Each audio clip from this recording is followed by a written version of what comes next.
Your Peugeot offers several drive modes to provide you with a more efficient driving experience. On plug-in hybrid versions, electric driving mode is selected by default when you turn on the ignition.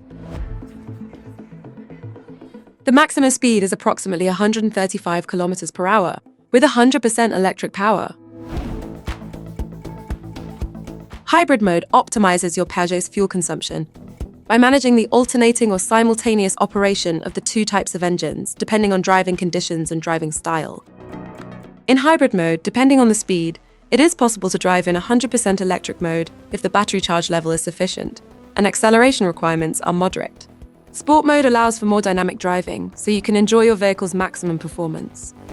Electric power supplements the combustion engine, as long as there is energy left in the battery. On electric vehicles, 3 driving modes are available. Each one adjusts the engine response and heating settings to adapt the vehicle's behavior to your needs. Sport mode prioritizes performance and driving feel, delivering maximum power and torque for a dynamic driving experience. Normal mode is ideal for everyday use. It offers a balanced setting that ensures comfort and smoothness. Eco mode is designed to optimize range. It adjusts settings to reduce energy consumption. Thanks to these 3 modes, you can personalize your driving experience according to your priorities: pleasure, comfort, or economy.